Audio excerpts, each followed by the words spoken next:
Live from the campus of Westfield State University, this is 89.5 FM, WSKB, Westfield. Support for the community programming of WSKB is provided by Westfield Bank. For more than 160 years, Westfield Bank has been an important community presence and commercial leader in the Pioneer Valley. With convenient full banking services in Westfield, West Springfield, East Longmeadow, Agawam, Feeding Hills, Springfield, Southwick, as well as Enfield and Granby, Connecticut, visit us on the web at westfieldbank.org.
It is Tuesday, and it is March 30th. Whoever thought that March would come, right? And it came in like a lion. It went out like one, too. Yeah, and it's kind of going out with oh, man. a little windy. Yeah, it is so strange because if, I heard the weather forecast, 60 degrees today, 29 degrees right now. Yeah, it's a little chilly. And there was frost on my windshield, if you pardon the expression.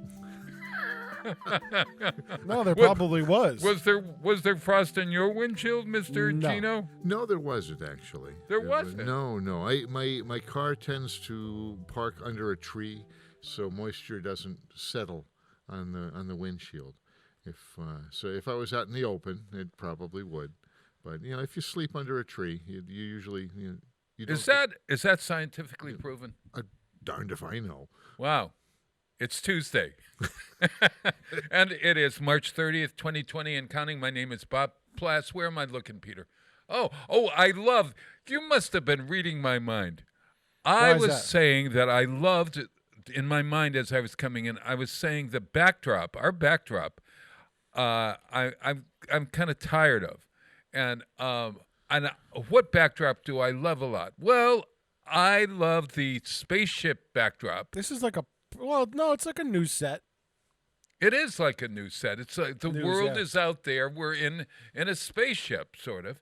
That makes me Dr. Spick. There you Spock. go. Spick. What is it? Spick and Span. Throwing around the racial slurs early in the morning today, Bob? Please, God. See, it's a new set, Bob. Spick and Span. Do they still have Spick and Span? Yes. Do they? Yes. That hasn't been banned from the shelves yet? Not yet. That's low on the totem pole for the canceled. Wait a minute. Culture. Spick and Span was It's a dish cleaning. Dish cleaner. No, it's an all-purpose cleaner. All-purpose cleaner. Yeah, something. Powdered cleaner. Yeah. Okay. All right. Yeah. Kind of like borax. Right. Yeah. And what else was like? There was borax. Yeah, that was the 20 Mule Team. Oh, I always loved that. Yeah. Da dum dee dum da da da da. No.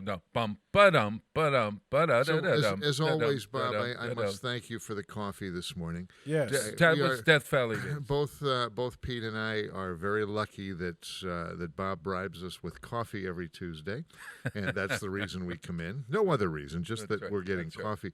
But I was taking notice, and it's probably been a year now since Dunkin' Donuts has maybe not quite a year, but they're putting these little brown things in the hole where you sip from. Yes. A stopper.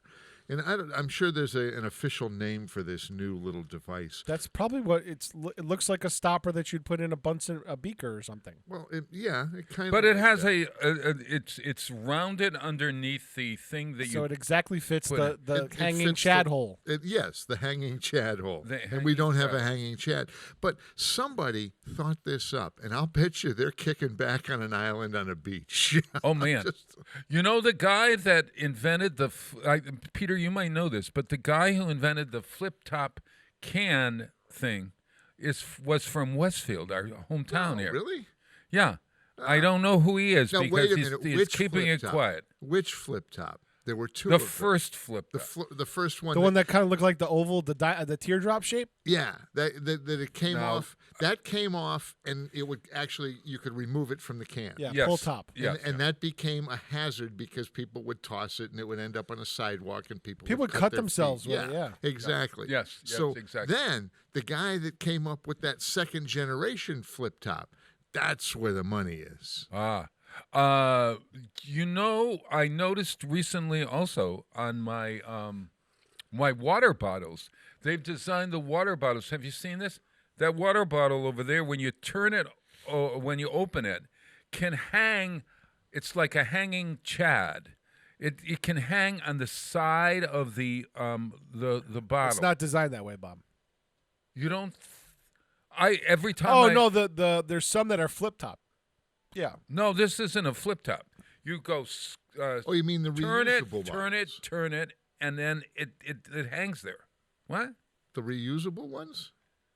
I guess they're called reusable. They seem to be on every water bottle that I have. And by the way, I still find it funny that the environmentally conscious crowd buys bottles that are filling up our landfills at a record rate just to buy water.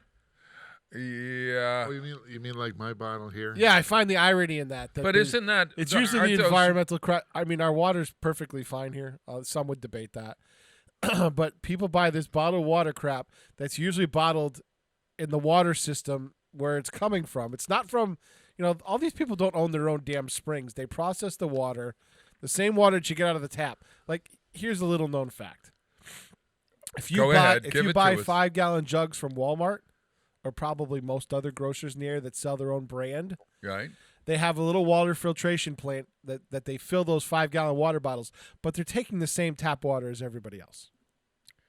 So they're okay. All right. But Poland Springs is actually from a spring somewhere. Originally it was, but now it's from I've the been water. in Poland Springs. But now it's from the water up there. It's in Maine. I've been in Maine, and I've been at Poland Springs. A friend of mine had a wedding reception there. Right. It was very nice. And you go. There is a little path you can walk, and there's a little building, kind of looks like an outhouse, with a window on it. Yeah. And if you look through the window, you can see the original Poland Spring. Yeah, that does not supply enough water for all the bottles of water. Clearly not, because it's only a trickle. There's no way it fills up many bottles every day. Are there? So they're doing the same thing. Is it like Lourdes, where you can get healed as well? They're taking it from the tap water. There's not even enough room to take a bath in it. Imagine how suckered the people of this country are, though, to realize that all this bottled water they're drinking is just the tap water. It's been reprocessed again. Robin Williams had a great line, and this has got to be 20 years ago or more. He's on stage doing his thing. In fact, I think it was his show at the Met, which got to be 25 years ago. Uh-huh. And he reaches down and he picks up a bottle of water that he had on a stool next to him. And he just looks dead at the camera and he goes, "When I blow a buck of water, I drink Perrier." Oh, my God. Right. Oh, God, that always drives me nuts. At these fancy restaurants you go to and they ask you, would you like some? Well, actually, when you're in Europe, they always ask con gas or, no, wait a minute, is it scene gas or con gas? I don't know. Scene or gas means with or without sparkle or something. Oh, bubbly. A little bubbly water. Yeah. What's the Italian that... Evian. No, there's an Italian water. It's always on TV lately. Can't remember it. Big bottle. Never. Oh, yeah. Doesn't matter. Yeah, and at the fancy restaurant, that bottle fancy goes restaurant. Like you're paying for this. $20 for the bubbles. Yeah. It is well. so. Oh my God! Never mind. Just give me the water. But Peter, the Pellegrino. Pellegrino. That's it. Yeah. Ding ding ding ding. Yeah. But in Europe, they have other brands, and maybe here they have other brands or whatever. But I really don't prefer gas in my water at the restaurant. When there was a time that I did. Do you prefer con gas or scene gas, Gino? Without or with? I like the water. Just water. Con gas. I don't need. Peter's got the con gas. Okay, all right. Yeah. I mean, I'll show you. I got it right here. Champagne comes up through my nose. I don't like it. Yeah. No. Hey, I've got the solution to get us all through this thing. What is it?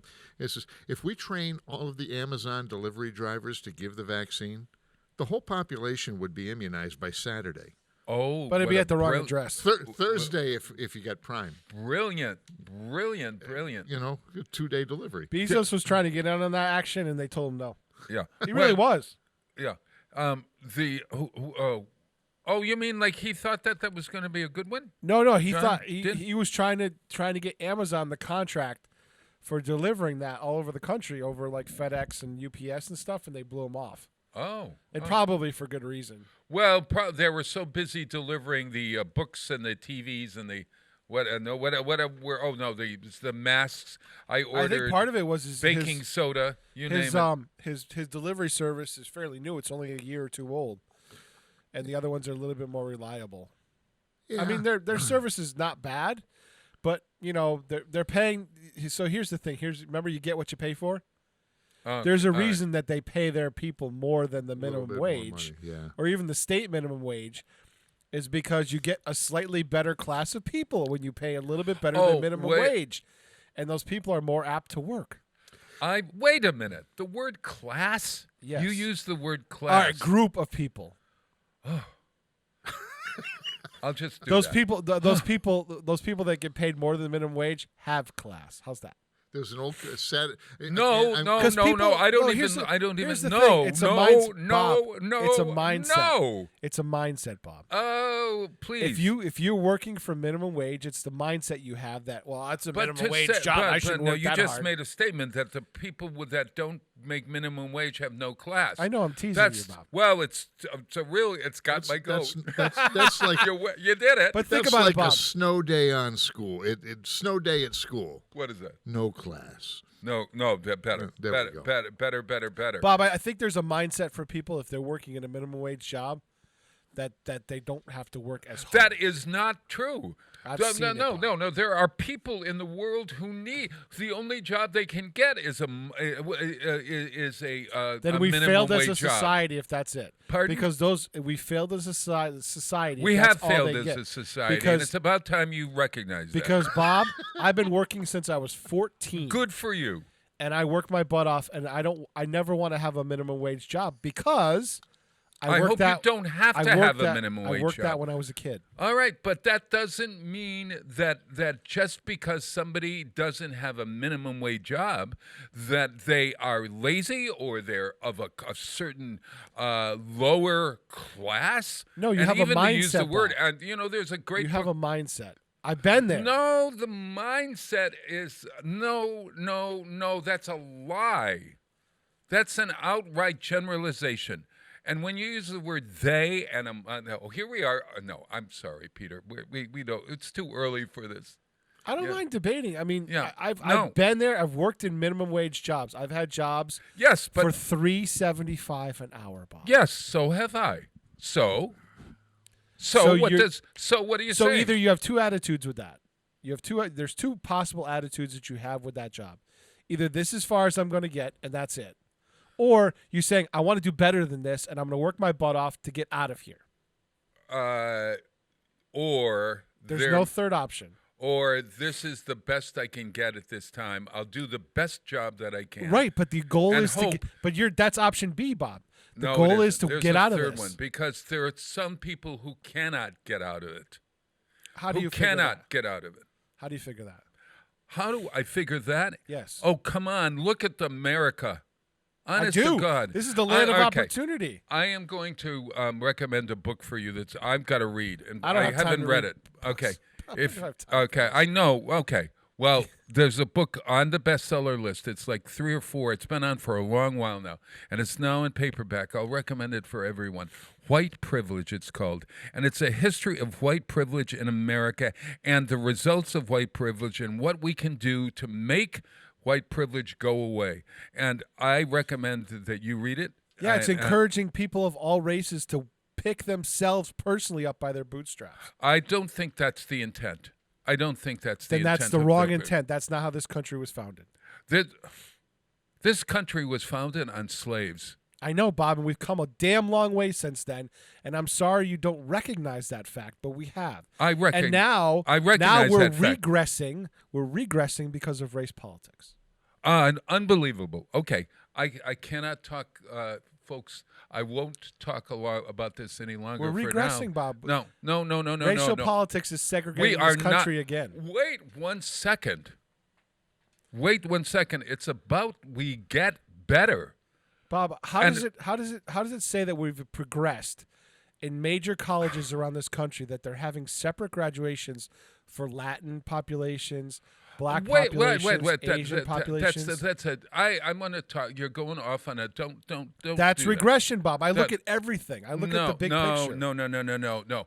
Well, how is that- how is that- Until you're reborn as a person of color or difference, then I will. Then you have. Yeah, I don't know. It's about economic status. It's not about color, Bob. It always has been. No. Okay. Yes. All right. Let's go.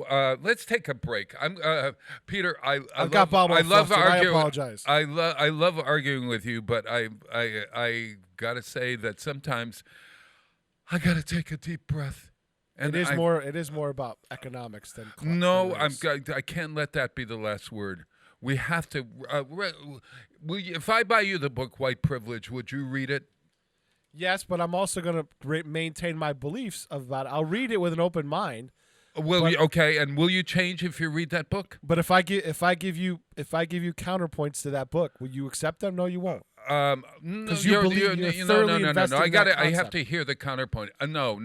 Because I bought the Kool-Aid is not the answer. No, you're thoroughly invested in the concept. Not I the am Kool-Aid. thoroughly invested in social justice. Period. Amen. And what's the goal All right, for that? let's play Jolene. Today I'm playing all female composers. Incidentally, it's International Women's Month, and let's play the Jolene by Dolly Parton. Dolly Parton can write great songs. She's written a musical. She continually writes songs that really reach the heart. And this is one of her first. I love this, Jolene.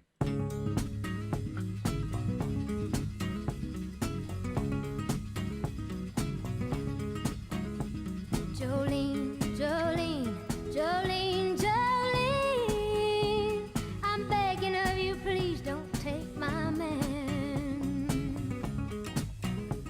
Jolene, Jolene, Jolene, Jolene, please don't take him just because you can. Your beauty is beyond compare, with flaming locks of auburn hair, with ivory skin and eyes of emerald green. Your smile is like a breath of spring, your voice is soft like summer rain, and I cannot compete with you, Jolene. He talks about you in his sleep, and there's nothing I can do to keep from crying when he calls your name, Jolene.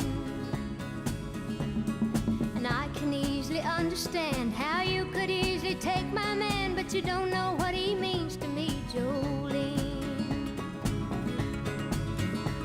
Jolene, Jolene, Jolene, Jolene, I'm begging of you, please don't take my man. Jolene, Jolene, Jolene, Jolene, please don't take him just because you can.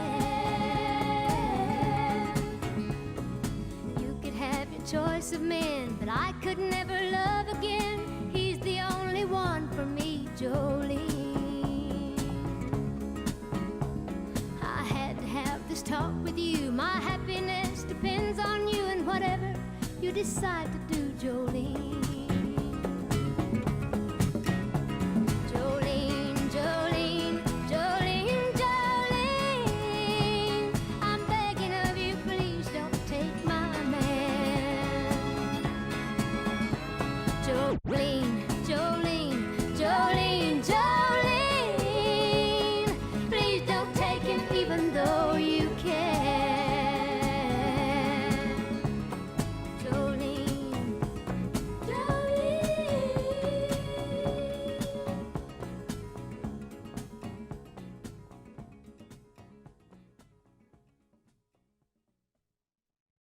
Support for the community programming of WSKB is provided by the Barnes & Noble College Bookstore in the Ely Campus Center, offering Westfield State t-shirts, sweatshirts, and gift merchandise, all of your academic needs, and offering textbook materials in new, used, ebook, and rental formats. Available at the bookstore on campus or online at westfieldstate.bncollege.com. Join us every Thursday morning from 6 until at least 7:30. Check out the Bobby G and Company Show Right here on WSKB 89.5. Community Radio. 89.5 WSKB. Live from Studio 120 at Westfield Technical Academy, this is WCPC Channel 15 and 89.5 FM, WSKB Westfield. Wow, it is Tuesday, and it is March 30th, 2020. I love arguing with Pete. I really do. But did you know? But guess what this today is, Peter? What's that? Today is I Am in Control Day. National I Am in Control Day. It really is. Yeah. National I Am in Control Day. And, well, it's also, there are a lot of other days we might talk about. It's also National Turkey Neck Soup Day. They're running out Turkey of neck soup. Yeah, they're running out of days to have for things. I mean, there's a whole lot of causes like I'm in control, but there's there's not enough days. There's only 365. So now any particular day can be a whole bunch of different days. Four or five. And how does it work?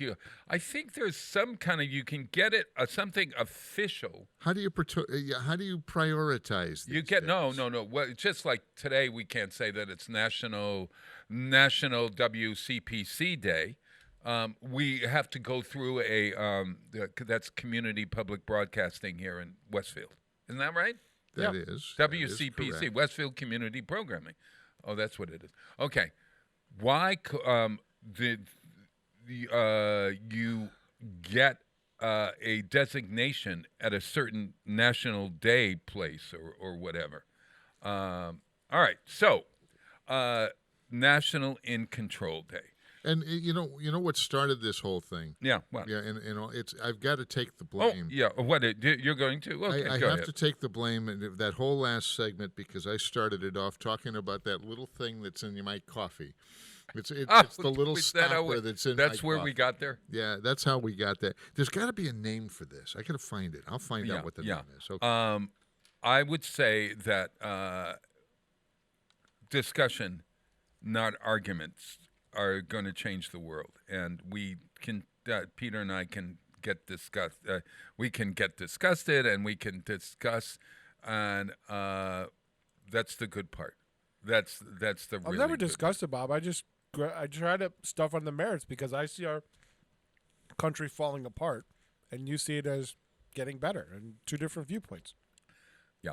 Oh, now they're debating. I'm looking online at what the Dunkin' Donuts thing is called. Well, they haven't. It's just a plug, they call it. But now people are saying, no. The top of it should be a donut. Oh, yeah, but wait a They're minute. debating on But- what the top should look like. Yeah, but Dunkin' Donuts is now becoming Dunkin'. They're changing the name from Dunkin' Donuts They already have. to It was a couple years ago. Oh, did they? Yeah, but all of their stores now are gonna. They're gonna. The one. Oh, did you see that on East? Is it East Main Street? The Dunkin' Donuts on East Main. gone. It's gone. Yeah, if you paid attention to local government, that's been in the planning board and conservation commission now for months. Well, it's not that really? you pay That was attention; approved. it's that you're just always there. Well, so I pay attention. Well, yeah. The But they pay you to do that. What they're doing is they wanted to put in a drive-through, and originally they're going to remodel the store, right. but then it's more cost-effective to tear down the store and redesign. They did a redesign So on they're it. going to move it over to the right 15 feet so they can put a drive-through in. Right, and they're actually left. Yeah, well, I know that the drive-through is going to go around. You can go instead You will have of to come in back, off of the side street. that you come in and go out on a side street. So that's the good news. Kind of like the store is over on North Elm. It's Yeah. going to be like that. Now, what was the first Dunkin' Donuts here in Westfield? I think it was that one. It was, yeah. Yeah, because in 1972, I would drive from Springfield. Thanks to our underwriter Dunkin' Donuts and the Manny Manny's- Sardina. and the Sardina family. Yes. Yeah. I think they own like 16 or 17 Dunkin' Donuts throughout our town. Another American success story. Yeah, and he is. That's right. He's from Portugal. There you go. He's from Portugal, and he was out there this week working hard in the back. And I mean, this is a man who works hard, but he also gives back to the community. Gives back a ton. Always gives back. I love Manny and his brother. And they also own the package store. Did you know that they own the package store? So you can get a Well, they bought bottle the- of bourbon and a donut. They bought the building because they want to control the property to eventually upgrade the property. Bourbon and a donut? Why not? I wonder if they do that. Bourbon flavored donuts. I mean, that could. Some places do. Yeah. Oh God. Not Dunkin' Donuts, but there's specialty donut shops that I've had some really cool donuts over the years.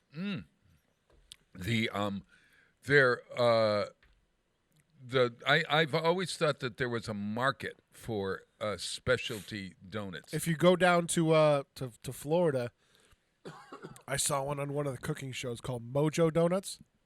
And they have some donuts that are out of this freaking world. They have like 70 varieties of donuts. Oh man, fried donut. Have they ever Fried done that? cake, everything. Fried. But I guess that's a misnomer because donuts were always to begin with fried. Is that right? But now Dunkin' bakes their donuts. They don't fry their donuts. Whereas, let's say Mrs. Murphy fries her donuts. That doesn't she? Look, Does Mrs. Murphy fry her donuts? I don't go to the donut store to worry about whether my donut is fried or baked. I go because I like the donut. There's a distinctive difference between that. Oh yeah, you go to Mrs. Murphy's and you get a donut that weighs 4 pounds. Oh man, and it's a great donut. And the way, and it's got crispiness. Oh, I love it. That's and the best glazed donut in the world. And hats off to Dunkin' for everything Bob. they do. But boy, I gotta say I like Mrs. Look at Murphy's. those donuts. Look, oh wait a minute, I gotta put my glasses on here if I can see. Oh my aching.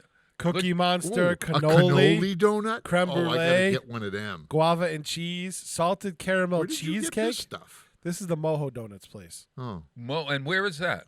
It's in Florida, in Miami. Look at these, and they're also decorated. They when are we look going like to Miami. Oh man, this is a good. Look Jay, at that. Jay, Look at forget that. music, forget it. Oh my That's God! I Look want at that. you to open the. Hey, there's a donut. cereal donut. There's a cereal. See donut. that down below the cereal? Oh, it's got fruity pebbles all over it. Yeah. Unbelievable. So, Mojo. Oh my Donuts. God! Look at that. Is this a franchise? They have like 3 or 4 stores. Look at that. That looks tasty. But the good news is Dunkin' has a avocado toast. Have you had their avocado toast yet? no, Oh, I'm not a fan of scares avocado. Marion. aren't you? Oh my God. Oh. I don't know why Marion doesn't like avocado. Maybe just because it's green. Oh like gosh! anything green. You know But what she they likes do? salad. They take guacamole, and I don't think it's guacamole, but they take avocado, they spread it on the toast as you do for avocado toast, but then they take the everything bagel stuff that goes on the everything bagel, and they sprinkle it on the top. Absolutely wonderful. And then they've also got they've got a grilled cheese and ham. That I like. I've had that. Oh my God! Yeah. Now we got to. But we want bourbon. We got to. Well, I don't need that. You know what I want them to bring back, and I really miss this, is the cranberry orange muffin. Now. Oh my gosh, they don't do disappeared. that I love the cranberry That one. disappeared a year or two ago, and and no Dunkies does that anymore. Wow. So let's go on a campaign. Every time you go to Dunkin', ask for a cranberry orange muffin. If enough people ask for it, maybe it'll come back. Do they? How come they don't serve scones? How come Dunkin' probably Donuts? didn't do very well. Because serving something What happened to infers it's got to be on a plate. See, a donut comes in a bag. Here, eat your donut. See, but a scone has to be served. Oh, and it has to be cut and butter placed on it and whatever. Hey, here's the recipe. Everybody go to Strawberry Blondie Kitchen. Blondie, BLONDIE Kitchen. And go to their Irish scone recipe. It's the best recipe that I found. 2 cups of sugar. No. 2 cups of flour. 2 cups of sugar? Yeah. I already like it. You love Hello. it. Yeah. 2 cups of flour, a quarter of a cup of sugar. It has 2 tablespoons of baking powder, 1 teaspoon or a quarter of a teaspoon of baking soda, and then it uses a cup of buttermilk and a stick of butter, and then after you eat it, your stomach says, "Ladies and gentlemen, let's get ready to."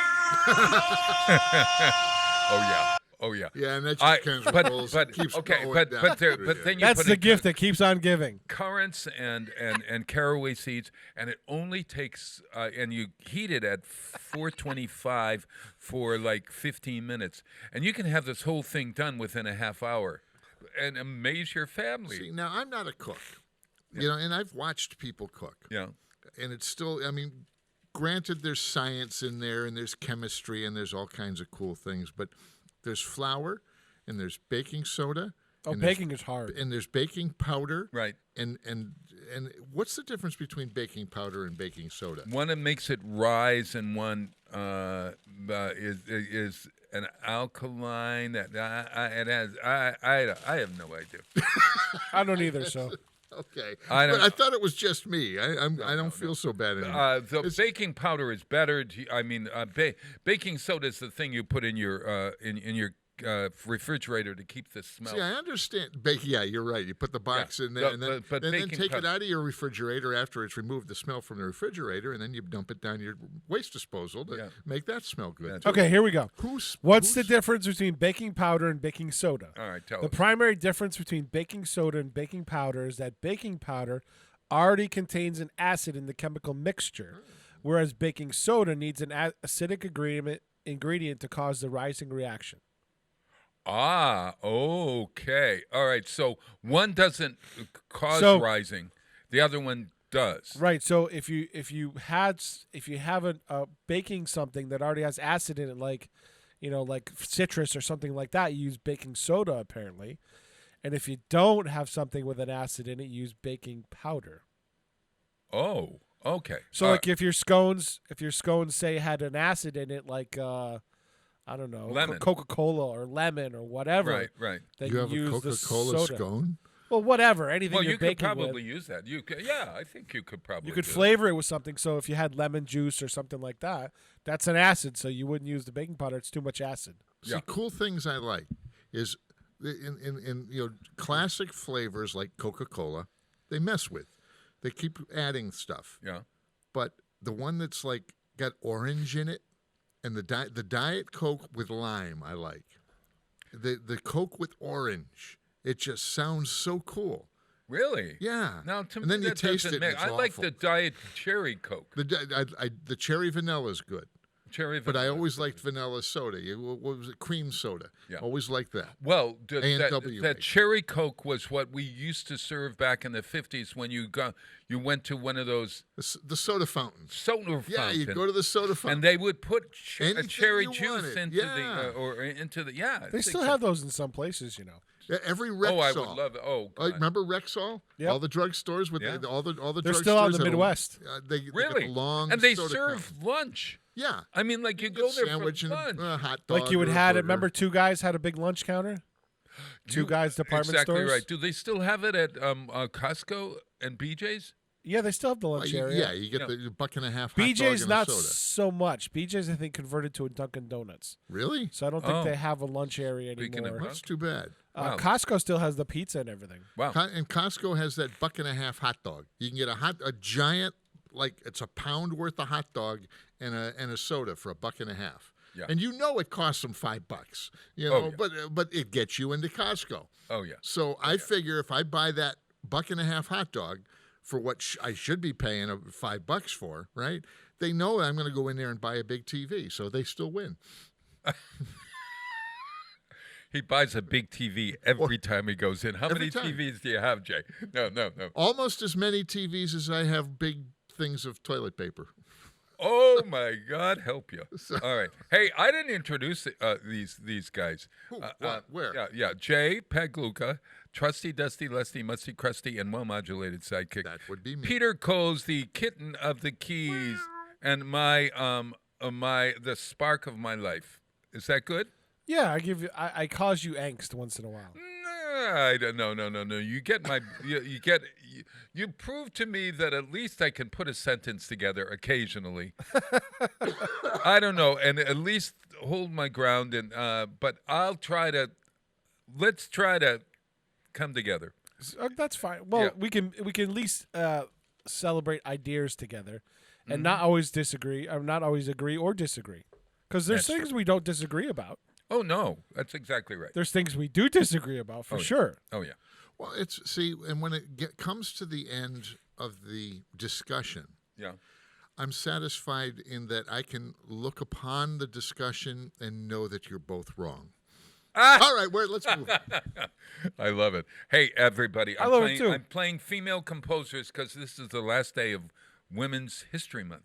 And did you know, I was thinking of classical music, and there's a woman who was the first, she's the first American composer, first classical American composer. She was born in 1867. Her name is Amy Marcy Cheney Beach. Amy Beach, American composer and pianist. She was the first successful American female composer of large-scale art music.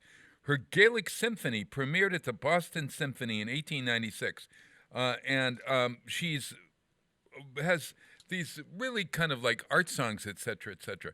So I'm going to play a very short version of one of her songs. It's called "The Years at the Spring," and this is sung by a wonderful soprano whose name I can't remember. And then immediately we're going to go into a song after that, which is totally different, sung by a songwriter herself, Billie Holiday, as you know, the great singer who Andra Day plays in the new film. And I think she's been nominated for an Academy Award for her performances, Billie Holiday. But this is her singing a song that was written, the words of this were written by Dorothy Fields, who you must know. You ever heard of Dorothy Fields? I know Dorothy Gale. Yeah, Dorothy Gale. Who's Dorothy Gale? Yeah, Dorothy Gale is Dorothy from The Wizard of Oz. Yes. Yeah, of course. Ah. Yeah, the tornado and Gale. You know. Yeah, exactly right. Yeah. Did you know that that's why they named her Gale, Dorothy Gale? No, that's not right. No. And then there was an actress I always loved. Her name was Gail Storm. Remember Gail Storm, My Little Margie? We're off the train. But I digress. Yes. Dorothy Fields wrote, "I feel a song coming on. I can't give you anything but love. The way you look tonight, a fine romance on the sunny side of the street. Don't blame me. Pick yourself up. I'm in the mood for love." And "Hey, big spender, spend a little time." Yeah. All of those songs wouldn't have those words if it wasn't for Dorothy Fields. And among she others. She was a writer. She a lyricist. She is the lyricist. She worked with Irving Berlin, Cy Coleman, Jerome Kern, Jimmy McHugh, along with Anne. Oh, God, there were so many others. By the time Bob starts talking, I'm going to play the whole song. Yeah. So we're going to play the classical "The Years at the Spring" by Amy Beach. It's a minute long for you non-classical lovers, but listen to this. Written by a wonderful woman, and then "The Sunny Side of the Street," sung and words by two wonderful women, Dorothy Fields and Billie Holiday.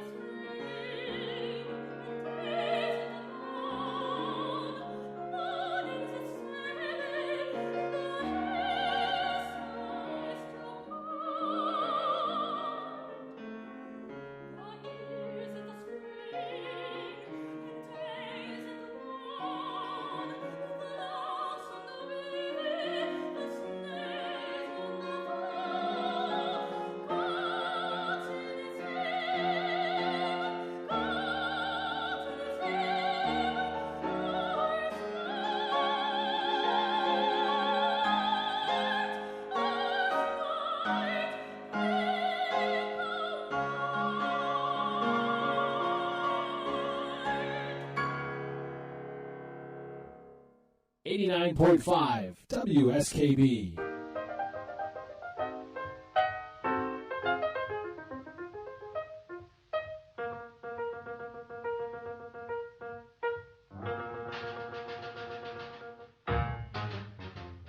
Grab your coat and get your hat. Leave your worry on the doorstep. Just direct your feet to the sunny side of the street. Can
the sunny side of the street.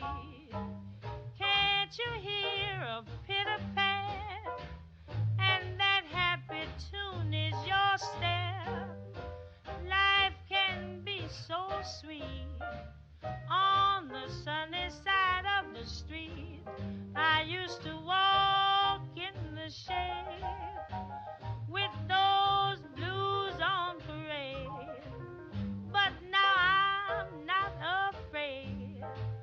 This rover crossed over.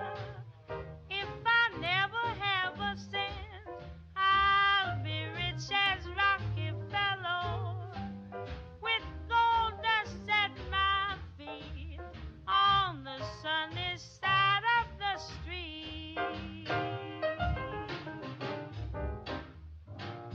Support for the community programming of WSKB is provided by the Dunkin' Donuts shops of Westfield and the Sardinia family. It's nice to know that even as the world changes, Dunkin' Coffee remains the same at 7 convenient locations throughout Westfield.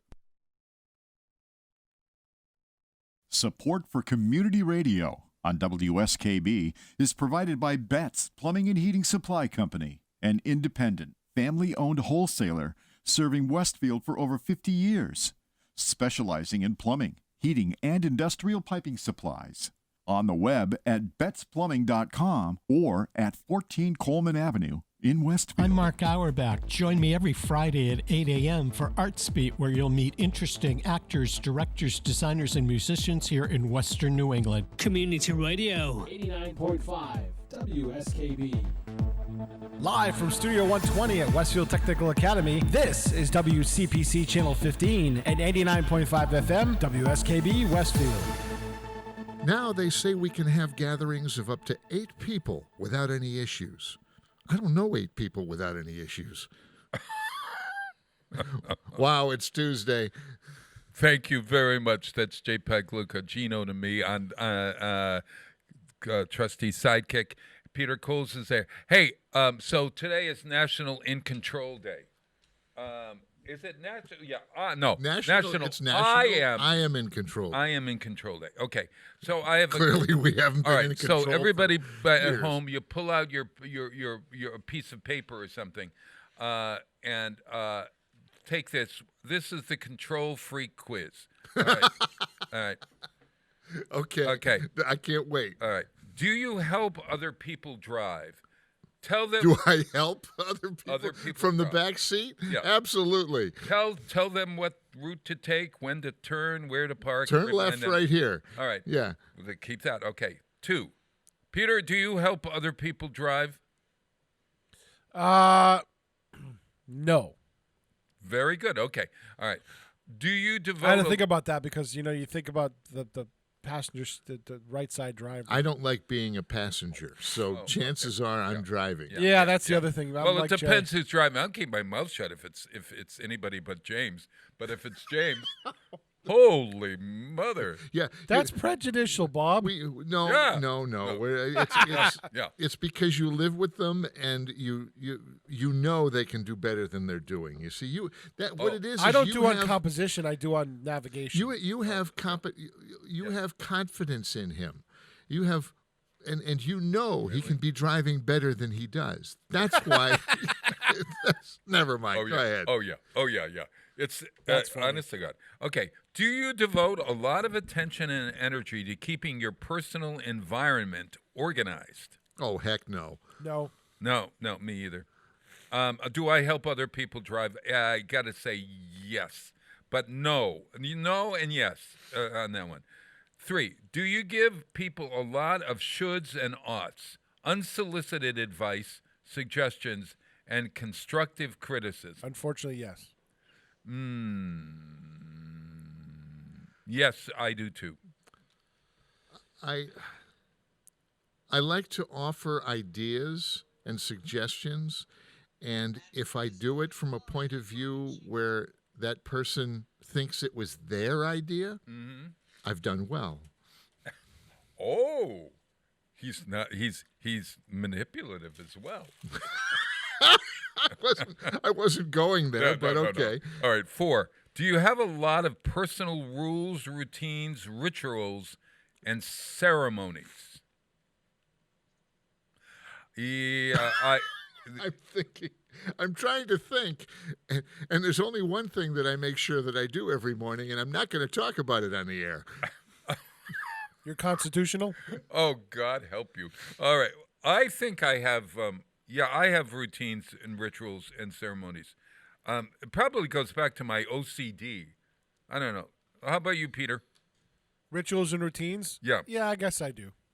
Okay, so I've got so far. How many I think yeses everybody do you have? does. I think everybody does. They just call them, their way. I guess they call them Habits. Habits? They call them habits. Yeah. Habits, rituals. But you know, like when you wake up in the morning, you're going to do this, do this, do this, do this, do this. Other than getting up and making sure I've got coffee cooking, that's the thing I have to do. Yeah. At 3 p.m., if I don't have my tea in the afternoon. And then the rest of it is, okay, look at my calendar and make sure I tick off everything I got to do today. Oh, really? Yeah, Okay. and that's been getting full. Thank you very much. Devote a lot of it. Okay, so I have 2 yeses. All right. Are you the one who takes over and orders other people around when the situation seems confused? Yes. Yes. Yes. Yeah, that's 3. I did that to my girlfriend for the first time. Yeah. Oh, my God. We were moving a bed. Yeah.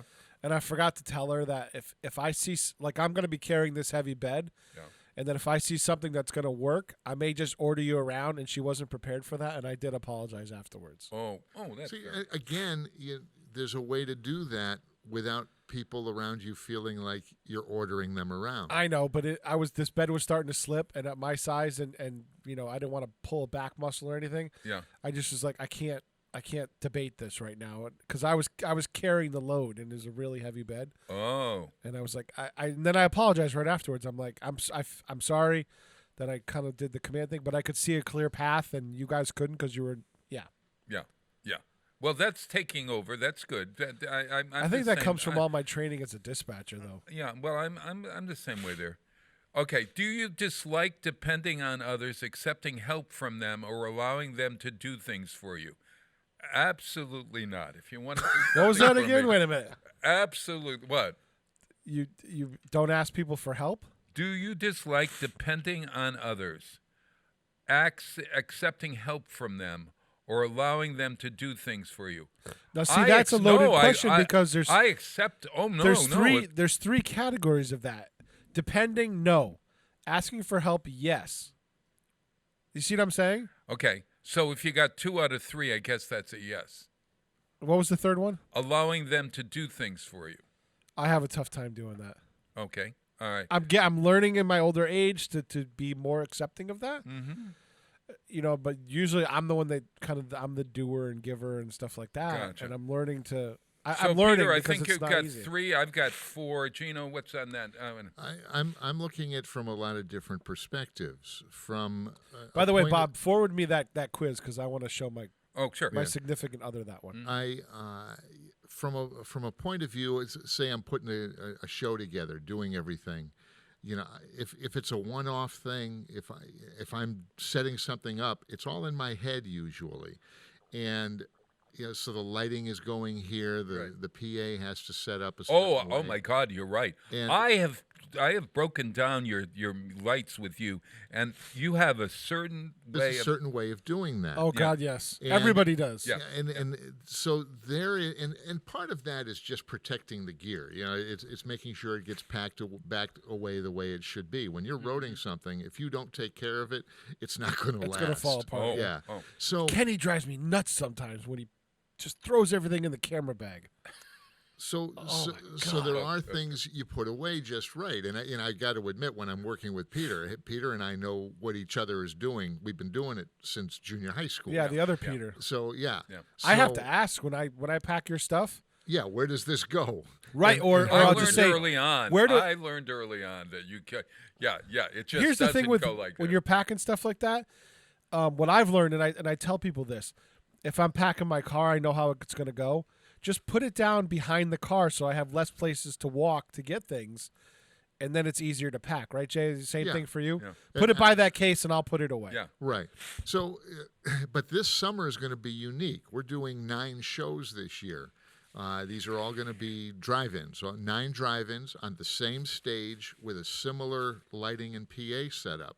So what I have is a small crew, just a few volunteers that work with me, and they know how everything. We've already rehearsed. Really? Yeah. Oh yeah. We've set everything up. So we have Where, a in pretty your good driveway? Yeah, exactly. Set it up in the driveway, take it down, and we did it twice in one afternoon. Oh, no kidding! That's smart. That's how. So that because there's another thing is we don't want it to take all darn day. Yeah. It's just how fast can we set this up? Sure. Then everybody can relax and watch the show. So that's the whole thing. I love that. So that's what we're working on. Okay. Yeah. All right. So by the time we get to October, we're going to be darn good. You have So Jay, so you have a yes on that one. Yeah. Okay. Number I have 7. to. That's a necessity. Okay, if you're we got 4 more in a little time. Okay. Do you insist on being right, having things done your way, or having the final word? Absolutely. Oh, wait, no, not really. God, Peter, and you and me on this one. No, I'm willing to compromise. I mean, I know how I want it, but if somebody comes up with a better idea, I'm willing to entertain that idea. Mm-hmm. But do you have to be right? No. You don't think so? Not always, no. I'd say 50%. I don't always have to be right, but I'm never wrong. I think I'd like to think that I knew the right answer. Having things done your way or having the final word. I think I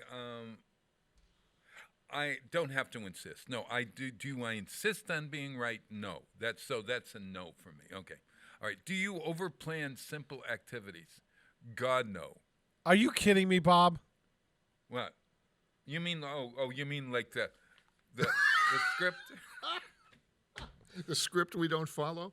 Yeah. Bob, this is like that's the commercial you did with Kenny. Yeah, you overplanned breakfast, Bob. Breakfast? All right, I'll take a yes on that one. All right. Me, I'm the opposite. I underplanned so badly. I should probably plan more. All right. I do overplan, maybe because I'm so worried that if I don't overplan, I'll have nothing to say. Bob, nothing to say. Oh my God, I'm scared of I'm scared. All I got to do is give you 3 words. It's like an improv show. I give you 3 words to riff on, and you're good for a half hour. Oh, if we were doing improv, is that what we're doing here? Oh, if we're doing improv, then I'm very good at that. No wonder the show works. I don't know. All right, Bob, you are a master. You're definitely a master at improv. Oh, thank you. Well, I love that. I love doing that. Thank you, Peter. Do you find it difficult to admit making mistakes, being wrong or misinformed about something, or acknowledging that you've changed your mind? No, for me. I don't mind that at all. See, that goes back to the last question. I'm never wrong. That's a no for me too, because Bob, you've schooled me on a few things that I gladly go, oh, okay, I'm good with that. Good. And I think I've done the same thing for you here and there. Yeah, but not quite as much, but here and there. But in reality, because no, it's only because you have more experience. That's well, I'm 75 years old. But you just have more life experience than I do. That's true. See, and that's proof then. This is both you and me. We're not that far from each other's age, if you think about it. Mm-hmm. See, we're not aging. I like to think. Yeah, well, you're in the middle, Jay. But we're not aging. We're ripening to perfection. Remember what I said? I now. Wait a minute. Hold on. Wait a minute. I need to find a sound effect for that. Yeah. Where is it? Come on, man. Ripening to perfection. I am an older man, not an old man. That's my new theory. You're very young at heart, Bob. Yeah. So I'm an older man, but I'm and you're in better shape than I am. So I'll give you credit. As long as you're older than me, we're good. Okay. Tell my sciatic nerve that this week. Oh God. Oh God, help me. That's what hurts. What bothers me the most about getting old. I used to be able to set up all this stuff myself. Oh. Now it better be a small. The soap dropped in the shower today. It's still there. I couldn't pick it up because. My sciatic nerve. My nerve. Oh Bend at the knees, Bob. Is that how you do it? But Yes. Yeah, right. Bend it and don't bend Hold over on to to pick it up. something. Do you have a bar that you can hold on to? Yeah, I can try. Yes. Hold on, and then slowly bend at your knees, and then you can pick up that and put it back in its It's tray. an exercise. Oh well, Yeah. James is going to get up. I've learned it well, when I've so hurt my if back. He slips. All right, don't what's the tell last anybody. question? Okay. Okay. Do you become angry, irritable, or anxious when someone or something makes you late, when things don't start on time, or things don't go according to plan? Yes. I'm learning to not be so super punctual. Mm-hmm. But when things go to plan, and I've kind of laid out the plan to everybody, and they know the plan, Mm-hmm. that drives me nuts. It does. I'll be honest. Yeah, the part about that, because they mention late, I'm late all the time. My brother is too. Yeah, but I suppose that really will answer this question. When things aren't going the way I want, I do get anxious and irritable. Yes, I've seen you. Yeah. Oh man. I've seen you at big events. When things aren't going exactly right, you start losing it. Yeah. And we have to bring you back to earth. Oh, you bring me back. Okay, got it. Your support system. I've seen it in action. I've seen people around you that know you very well. Yes. Talk you down off the ledge, especially when there's big events going on. You start getting anxiety because you do. I've seen people talk you off the ledge.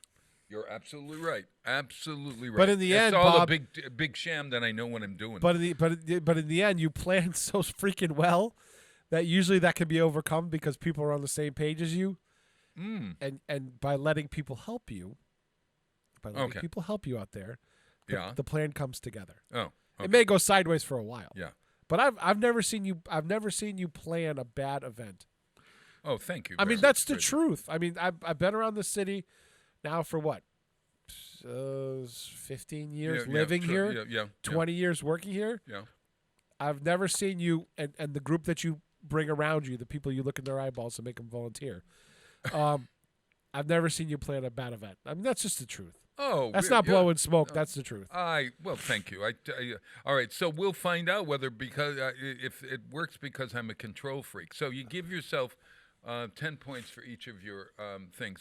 If you've got a 50, and I've got a 50 on this, you're a control freak. So in other words, 5 out of those 10 questions are. How many did I answer, Bob? Did you keep track? I think you're 4. Okay, so I'm still a control freak. You have probably some control issues.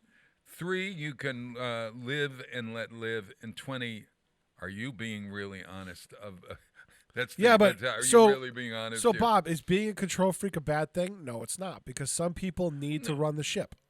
No, I think not. I think when anybody is a control freak, if you had 7 out of 10, then you got issues.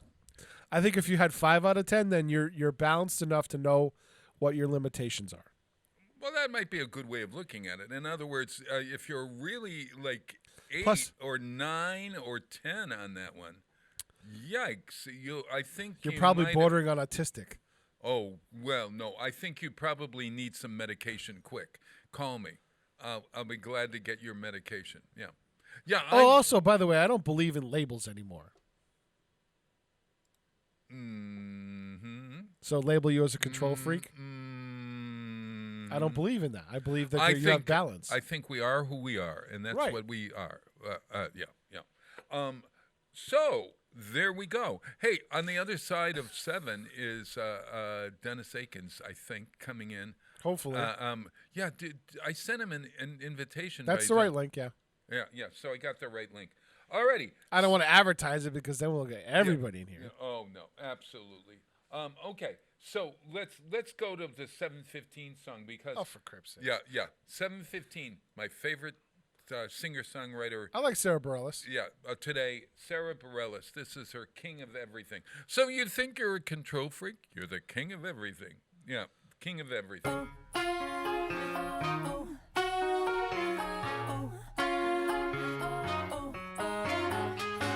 Keep drinking coffee, stare me down across the table while I look outside. So many things I'd say if only I were able, but I just keep quiet and count the cars that pass by. You've got opinions, man, we're all entitled.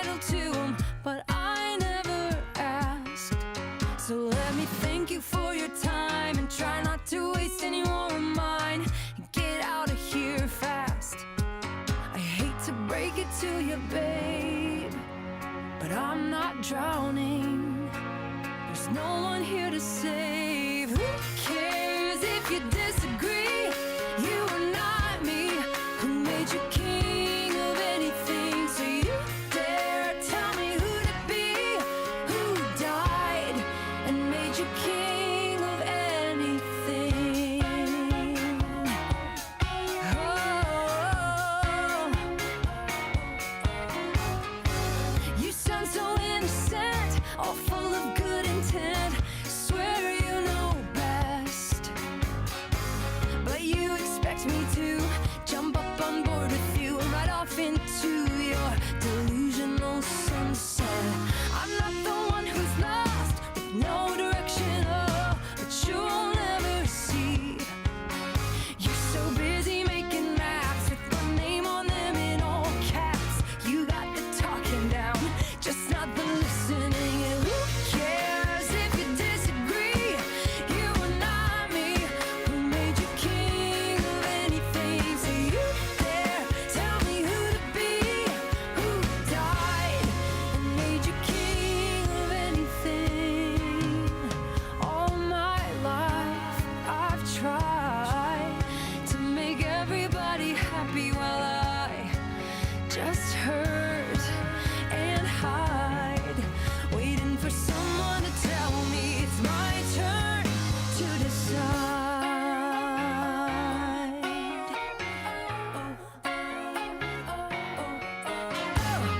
Who cares if you disagree? You are not me. Who made you king of anything? So you dare tell me who to be? Who died and made you king of anything? Oh, who cares if you disagree? You are not me. Who made you king of anything? So you dare tell me who to be? Who died and made you king of anything? Let me hold your crown, babe.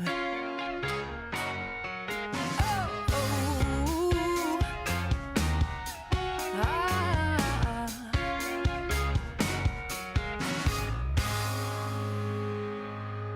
Underwriting is brought to you by Boise Cascade Distribution, providing products and services needed for building material dealers, home improvement centers, and industrial customers.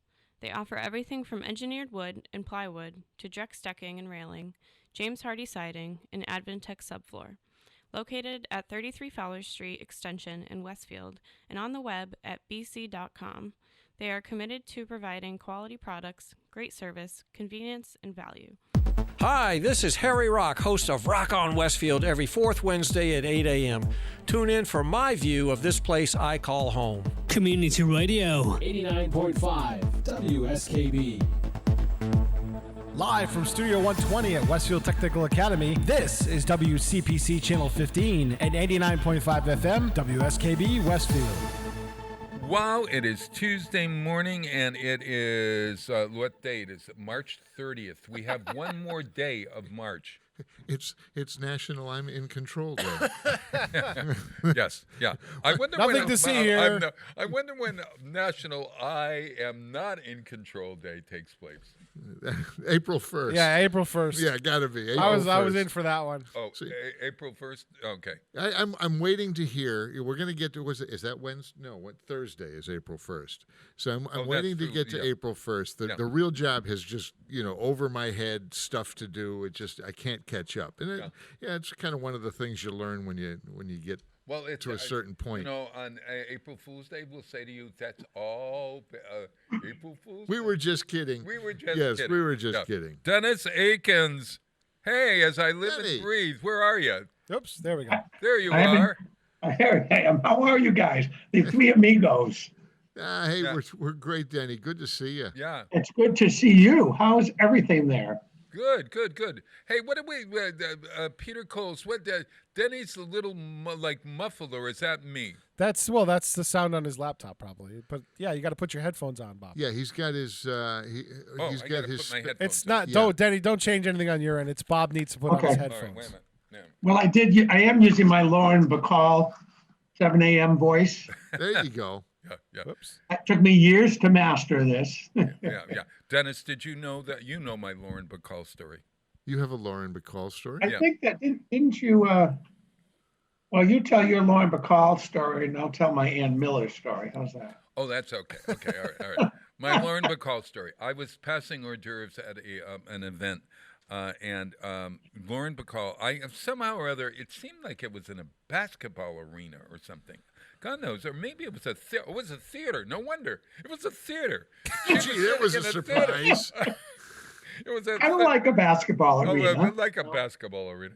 So I was passing the wild mushroom caps, and I've told this story on the air before, but I'm passing the wild mushroom caps, and I come upon Lauren Bacall of all people, and so I say to her, "Wild mushroom caps, Miss Bacall," and I pass her the hors d'oeuvre and wild mushroom. She looked at me and she said, "Wild mushroom caps?"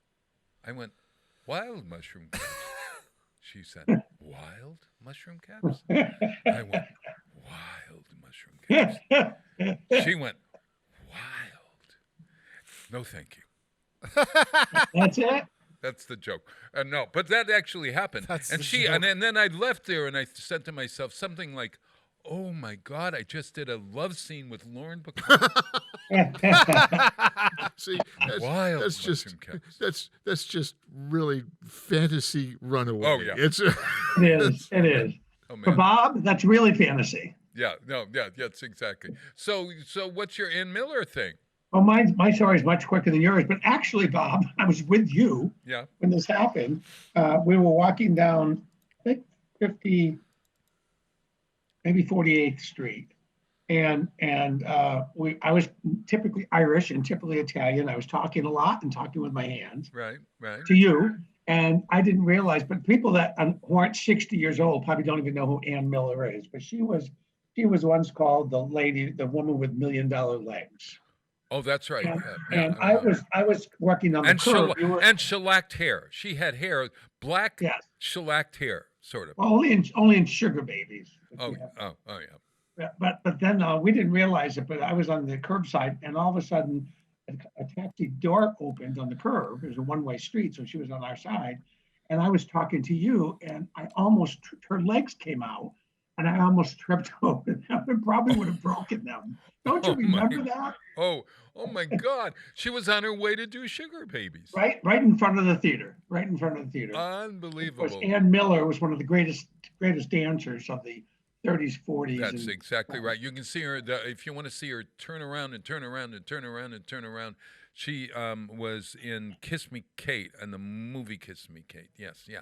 I had a similar. Now this sounds like can you top this? It's not really because maybe. Oh, I have another one. No. Oh no. The another story I've told is when I lived in Boston. I lived in Brookline across from the library, and there was the slope that went onto the main street, and you had to rev the car in order to get out there on very icy days. And there was this icy day and the snow and I revved the car and I went almost into the road and hit this car driving by, and I looked at the car, and in the car it was a limousine with Arthur Fiedler in the death seat, and I thought. I would have been known as the man who killed Arthur Fiedler. You'd be known as the man who popped pop. Popped pop. Oh, whoa! Boston Pops. That's right. That would have been the headline. You tingled Tanglewood. Oh yeah. Hey, did you ever? You've attended the Boston Pops? They're still going on, aren't they? Oh yeah. No, they weren't last season. No. But you go, you've gone every year or many years to that Christmas event that they've had, didn't you, Denny? Are you talking to me, Bob? Yeah. Yes. Of course, I used to have a weekend place in Boston for about a decade. And when I was there, our group of friends, Dr. Mike Crincoli, who you know, and others, Devin Vaughn, we'd bring some of our family or significant others, and we'd all go one the same night every year for the Christmas Pop special. And that was truly, it's an amazing event, and they'll be doing it again. Do they, when you go to the Boston Pops throughout the year, or was it just Christmas that they had tables set up where you were sitting there, and can you have drinks at those tables? Oh, absolutely, yeah. I think the Pops, if I remember correctly, they always had tables. It was an informal. I mean, you could still get seats in the balcony upstairs, but the first floor was all tables. Right. You had to buy a table, or a portion of a table. Tanglewood is operating this year. Yes, they are. They're reopening. Yeah, I think it's a little later than usual, but that's the good news. We'll be able to go there and picnic on the green. But Bob, there's a light at the end of the pandemic tunnel. That's exactly right. There it is. It's right there. And speaking, but Denny, you will probably be in Rehoboth Beach consulting with the President of the United States. Exactly. Hey, Joe. Yeah. But are you going away? Hey, Denny, launch update for you. The next launch out of there is scheduled for July 4th weekend, I believe. Are you kidding me? Isn't that wonderful? I'll be. I can't go because I'll be going to Florida right after that. But and the cost of a hotel room down there during in season, July 4th weekend is going to be astronomical. So well, you don't need a hotel room, Peter. You know that. Okay. Then I may go. I have room for you and for your equipment. Then I may go because that's he's got not room a far trip. That's like an hour from you down to the launch site. Yes, so. Yeah, it is. Yeah, it's just a short way. Because I was up visiting our good friend Jim Wiggs, our former emergency management director. He is up. Where was he? Maryland. Maryland, Baltimore, Maryland? No. He was just up. There's the Ocean City. Ocean City Ocean City is right near Rehoboth. Yeah. So he wasn't far away, but he lives just inland from that. So I had lunch with him when I was down there last time. Oh, has he retired? Yes. Oh, I missed that. Yep, Jim Wiggs is retired. He's down there with his wife. Wonderful. Trying to set up. I was on my way to. I wanted to join Peter the last time he was in. What island is that, Peter? Where they launch from? Wallops Island, but I was staying on Chincoteague. Chincoteague, yes. But Michael had gotten his second Shingrix shot down in Delaware, and he had a bit of a reaction to it. Oh yeah, he was really not feeling well, so we didn't go. Yep. What do you called it? A Shingrix? What's that? Shingrix. Shingrix is the new 2-dose shingle shot. Shingle shot. Oh, gotcha. Oh, Shingrix. We can get that, I think, at the Yes, seniors. yeah. I wouldn't get it too close to when you're getting your COVID shots, but it's really important for anyone over 50 to get them. Yeah. You don't want to get shingles. No. All right, Jay, we need another shot. Yeah. Well, yeah. He's working here on a hard It looks like there's a flying saucer behind you. We are actually on a flying ship today. We're in the flying saucer. This is our new set. Do you like this? I do, because you're kind of spacey at times. Dun dun dun. That coming from the master of the universe. Oh man. Actually, I apologize. As I'm kind of focused on something different here, I'm going to have to bail out on you. Oh man, there's a crisis in New Hampshire. It's only a small crisis, but one that I have to deal with. So yeah. That's what keeps life exciting, isn't it? It is. That's why they say they pay me the big bucks. So hey, Peter, and Peter, you guys, I miss you so much. I haven't seen you in a year. I've seen Bob, of course, just briefly. You could always call me and we could do lunch sometime. Oh, thank you. That's a great offer. Yeah, maybe we can go down to Pride or something. Pride's Table, is that what it's called? Tiger's Pride. Tiger's Pride. Yeah, Tiger's Pride right here. Yes. Yeah. Or we could go elsewhere and support local business. I have no problem supporting local business. Yeah, now that I'm vaccinated, I can do that and you're vaccinated. Yes, I am. Yep. Yeah. Hey, we can't go to Leo's any longer. We talked about I thought I saw an open sign over there. I think somebody else is running it. I thought they were open the other day. Really? No, they're not even out yet, Pete. They didn't start decomposing the place until after they closed last Saturday. Oh, okay. So they went an extra week then. There was this. Oh, no, they weren't open. They were just. I think they were. Or maybe there was. I don't know. We could always go to the Pierogi Cafe and have a Polish plate. Oh. And watch them working on the pedestrian bridge. Yeah. This is just. I heard a rumor, and it could be just a rumor, so don't take it as fact. Okay. That they're talking with a bagel place. A bagel place. That'd be interesting. Yeah. Oh, interesting. I might be spilling beans here, and to anyone who's involved, I apologize. I heard it from a friend who heard it from a friend who heard it from a friend. As long as it was one of those bagel places that makes the big, chewy, oversized bagels. Like Bruegel? Bruegger's. Remember Bruegger's bagels? Bruegger's. I was just going to say, they're still in operation. I don't know if they still exist. That was a big thing in Hartford. No, it's a chain. It's a chain, but it's out towards Boston area, I think. It would be wouldn't it be nice if we were like a Panera? Not that I want a chain. I'd no love chain, a Bob. business. Let's support local business. Yeah, no, that's exactly right. I'm with you, Pete. Yeah. But I know what you mean, Bob. Something like that. Yeah. So hey, just for you guys to know, next week when the bridge goes in over Main Street, I'm going to be there and I'm going to stay there all night and shoot a time lapse video of the bridge being installed. Peter, you're amazing. That's a great idea. That's a great idea.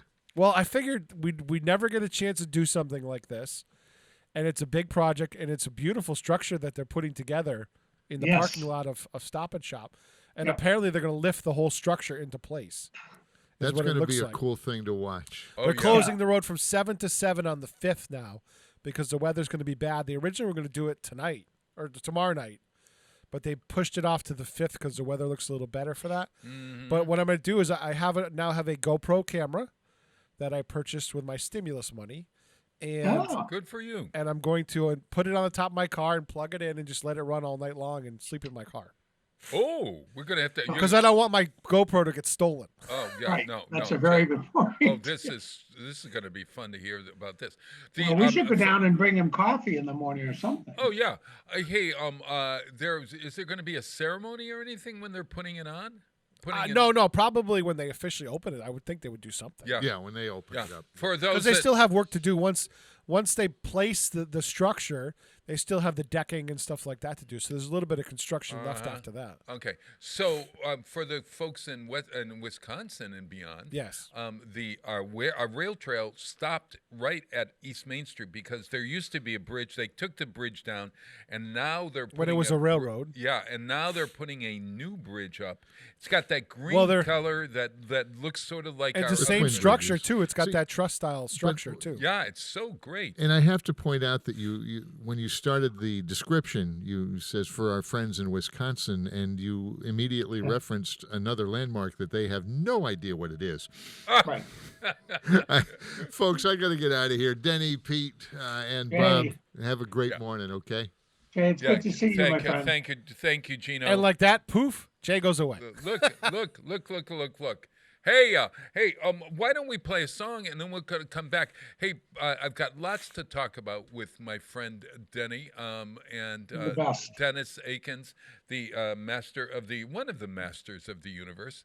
We might even talk about masters of the universe. You see what I'm saying? Hey, so I'm going to play. We're going to play Casey Musgroves. This is our Wisconsin music director has selected this song with the help of his lovely wife, Jenny.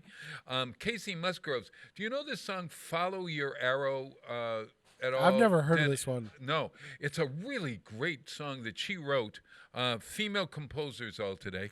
And this has been taken on by the LGBTQ young people because it basically says, follow your arrow where it lands. Kiss a boy, kiss a girl, kiss whoever you want to kiss or whatever. And it's a really well put together song. I like this. Casey Musgroves.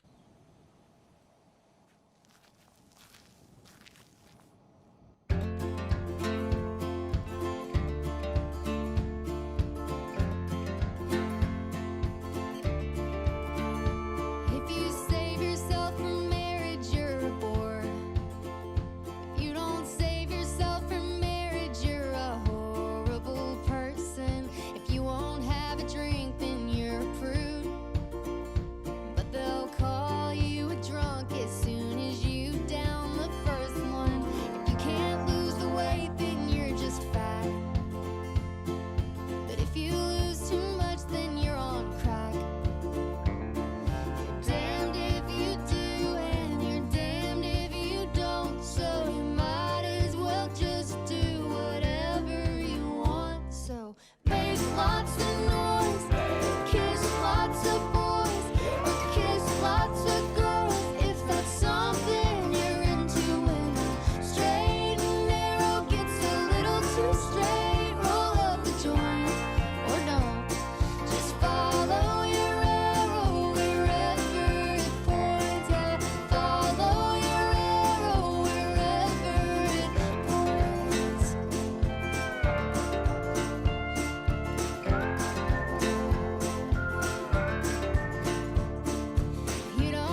loops around the sun. Yeah,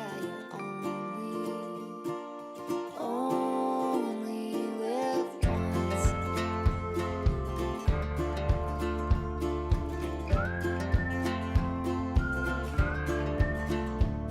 So make lots of noise, kiss lots of boys, or kiss lots of girls, if that's what you're into. When the straight and narrow gets a little too straight, roll up a joint, I would, and follow your arrow wherever it points. Yeah, follow your arrow wherever it points.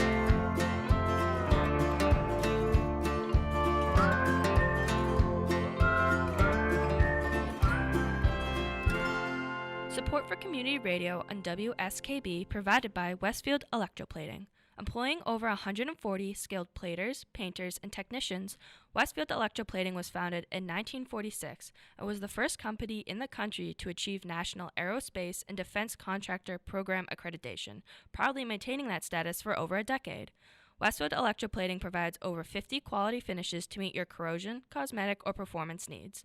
On the web at www.westfieldplating.com or 413-568-3716. Westfield Electroplating, putting the finishing touches on technology.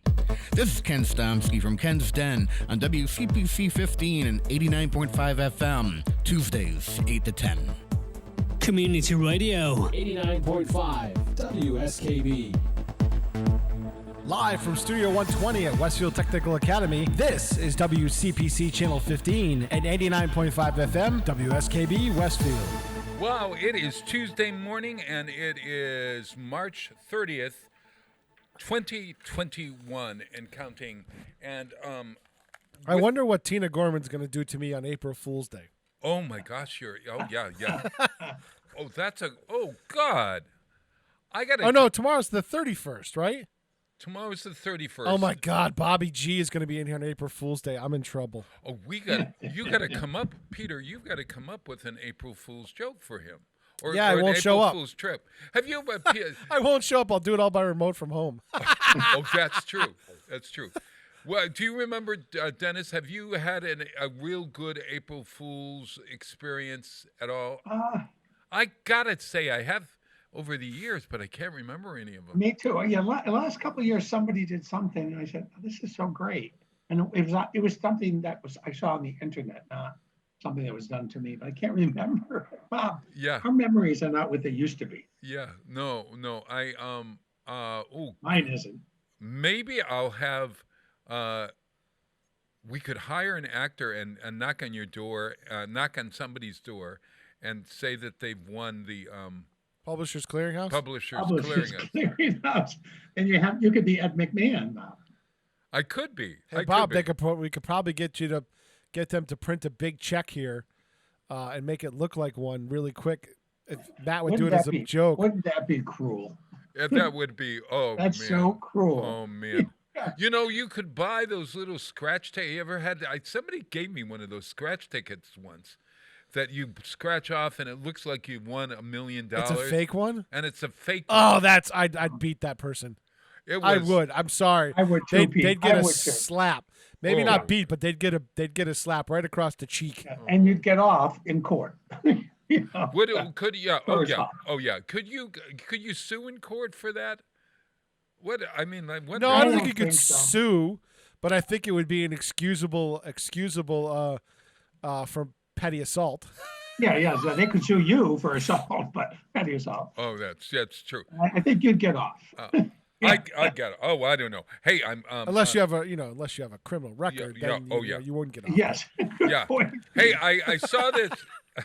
I saw this great letter to the editor in the Westfield News this week, and I thought I thought. Denny, you might want to comment on this. I won't read the whole thing, but it was from the lovely Juanita Carnes, and it was labeled a fond farewell to the Leo's Gallery we were talking about. One of our community's local gathering spots, final day of offering us food was March 20th. Maria and Leo Kiernan's kitchen and dining room have been a staple in our lives for many years. For me personally, I am thankful for the many things beyond food that Leo's Deli brought to my life. But then he went on about the food. She loved the Spanish omelet, etc., etc. More special than the food was that Marie knew all this. She also knew that I never finished my breakfast. First, she tried to get me to order a smaller omelet. Realizing what I really wanted was another breakfast, I always received a to-go container when my meal was served. She chided me for not eating my crusts with a side of Maria's classic eye roll. She knew my then she goes on. I'm also grateful that purchasing gift cards to Leo's was always a great and convenient gift option. And she came in mostly with her friends Lisa, Catherine, and Cubby, mostly for Saturday morning breakfast.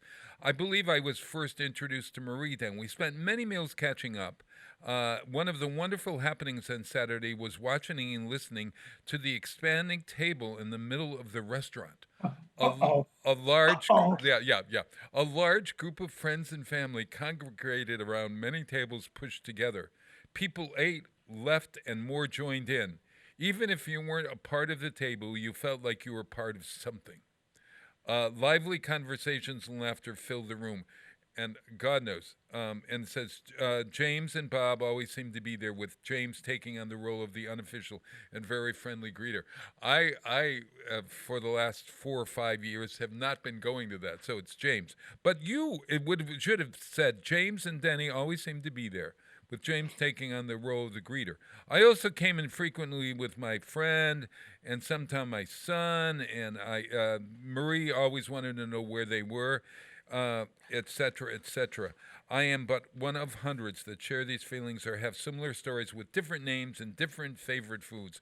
Leo's Deli, Maria and Leo and their food will be greatly missed. I am grateful for the sense of community shared in that establishment.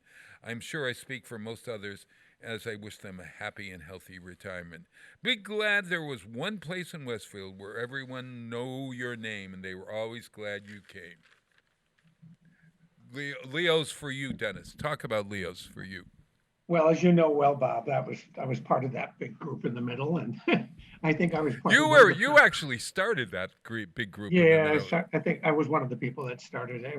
It happened because when I first moved back to Westfield in 1999, not too many years after they opened, maybe 3 years after they opened or something. I think they opened I might be wrong, but I thought they opened about 98, maybe 88. I'm confused. But anyways, I think it was 90 in the 90s for some. I thought it was too. I thought it was a couple of years before I moved back. But anyways, and when I first moved back, of course, Happy Daly was in town, who I went to high school with, and one of my best friends.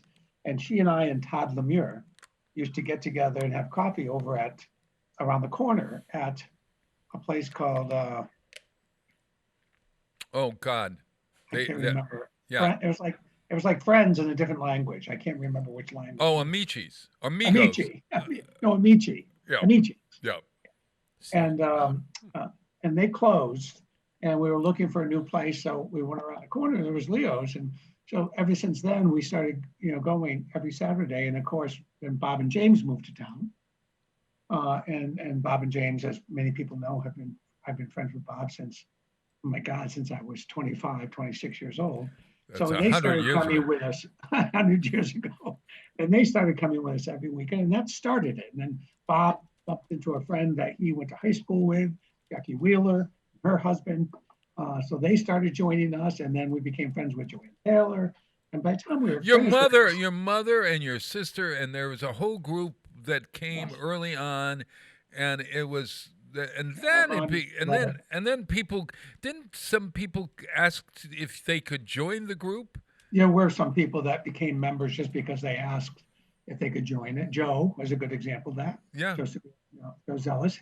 Yeah. And there was many more, so it was kind of legendary for us, but what made it legendary, getting back to your point, was really Marie and Leo. I just pushed a card in the mail yesterday, congratulating them. Unfortunately, when the pandemic hit, I have a bit of a lung problem from years ago. Yeah. And my doctor said, no restaurants for you until this is completely over. Yeah. So I yeah. still haven't gone out to dine. So I was not one of the ones that could go down even the last few months. So I feel bad for that. But they were like, it was like going home for us. And Leo, of course, for the people that don't know. He never appeared. You never really saw him. He was always cooking. Yeah, he came out occasionally. We knew who he was, but you don't see him much. Yeah. Marie was the face of Leo's. But the great food they had there was a result of Leo. And Leo was previously the head cook at Westfield State University. That's right. And that's where he had great culinary skills. Yeah. So for just a simple breakfast of pancakes and eggs, I'm not sure taste-wise you can get better than what they presented. And they made their own bagels. They made their own bagels every morning. She would make bagels or whatever. Yeah, I don't know if they made them from scratch, Bob. I think they cooked them. Oh, okay. Yeah. But I might be wrong. Yeah. You know.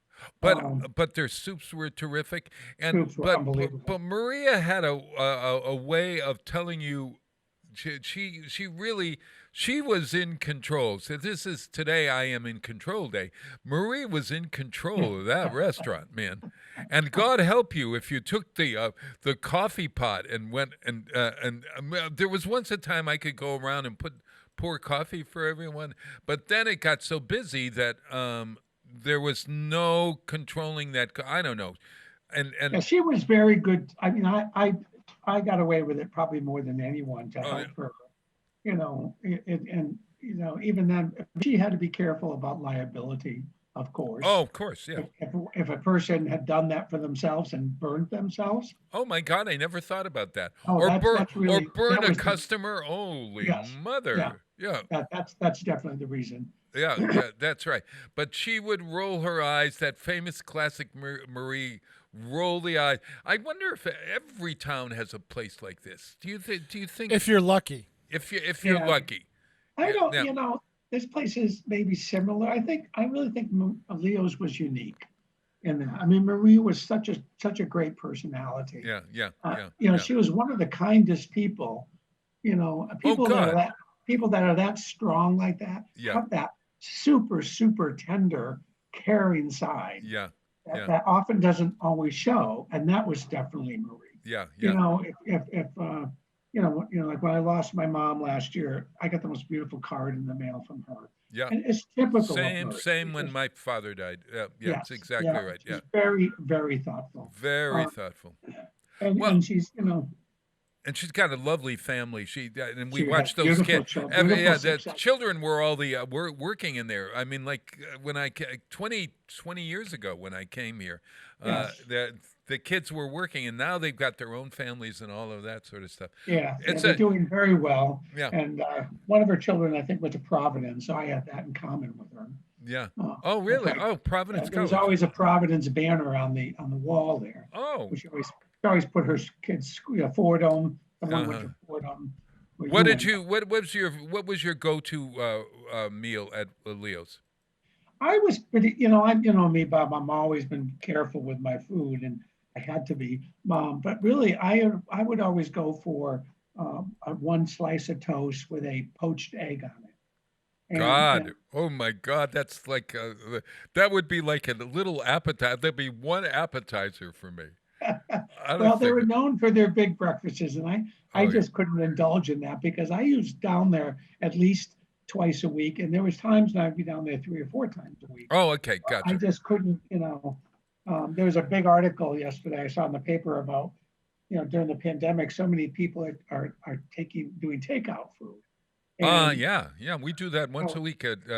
Once a week. This article was about people who did it multiple times a week and how they actually can take years off their life by just eating that way. Because, you know, they're cooking in a restaurant, you're getting a lot of ingredients that you wouldn't necessarily get at home, including a lot of butter and a lot of salt. And it's not terribly, it's delicious. And for once a week, it's pretty almost healthy, but not every day. You know? Yeah. So what are they suggesting, that you tell the people not to put salt in your food or whatever? I mean, like. Yeah, like Michael's working. My husband's now working a contract job in Boston. Yeah, right. In the financial district, wonderful. long term. Yeah. Yeah, and of course he has to eat out now. So I know Boston because I live there. So I actually arranged for his dinner. Tell him where to pick What do it you up. mean? You arranged for his dinner? Well, because he doesn't know where he's going, and so I have to figure out. He lives in a hotel in the South End, and I lived in the South End. So I know all those restaurants. He doesn't know them. You're his logistics director. Oh, Yes. I got you. I got it. Okay. Yeah. So there was a. I thought you had like Meals on Wheels coming to deliver No, I to this cook. young I whippersnapper. cook and I run it down to the hotel. You're paying to have somebody drive 2 hours, deliver the meal, and then come back. Hey, he's paying for the beach house. What can I say? Oh man, I love it. I love it. So there was a restaurant that I loved in Boston that right near where I used to live called Giacomo's. And Yes. He got a takeout meal, but he couldn't eat it because there was one of the chefs must have doused it with salt, and we don't cook with salt. So he needed to ask them not to add salt to it. I get it. Yeah, I grew up. I had a roommate, Mark Hardy, who in New York City, who refused to have salt in the house, and I said, "Oh my God, I don't know if I can exist this way." No, you're French. Oh, butter and salt. Oh man. See, and I now cook with that a little bit of salt. no, I didn't use salt for years in New York City at all. So I've learned not to salt my food when I go to restaurants, Right. et cetera, et cetera. Right. At home now, when I'm cooking my meals, I do use salt, but I'm able to control that salt. Sure, And, of course. Yeah, There's a big difference. Here's a question for you guys.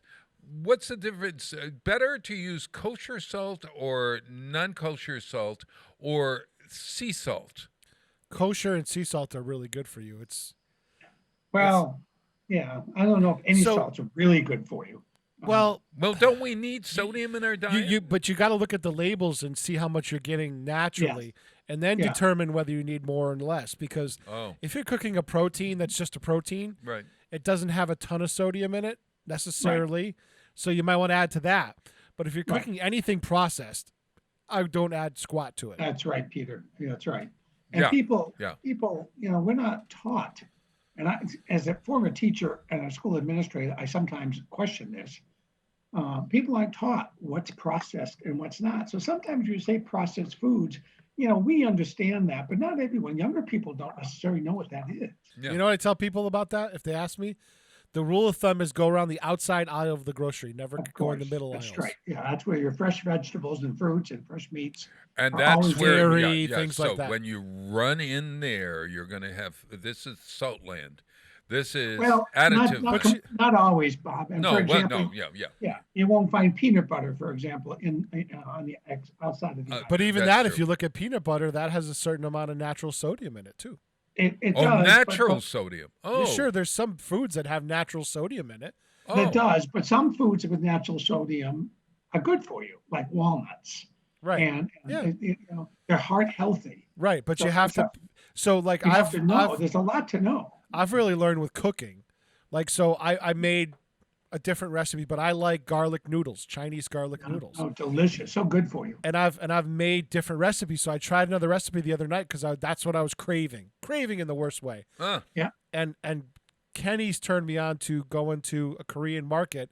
Every time I go into the Jersey area, things like that, on the way back, I'll stop at the Korean market and bring a cooler with me. Yeah. But I buy rice noodles now instead of regular spaghetti. Right. So I've learned how to cook rice noodles and learn how to thicken sauces with the starch that comes off. Yeah. Cooking that and things like that. So I've learned a lot. I mean, I've become a foodie, but but I've learned a lot, and I made really good garlic noodles with stuff I just had around the house.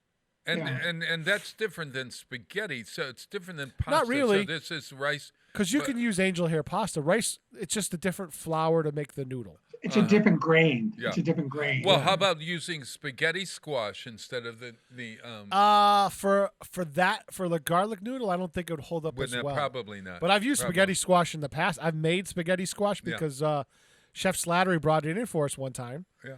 And I went and salted it and baked it and actually scraped it out like spaghetti. It was really good. Yeah. I have one sitting on my what do you call it? Counter at home. It's been there since Thanksgiving. I wonder if I can still use it.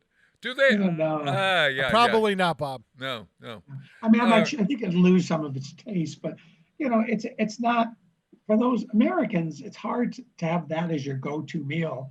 I mean, that's why you probably didn't go to it. It's more work. Although you can all you have to do really is slice it in half. Make sure the core is empty of any seeds or anything.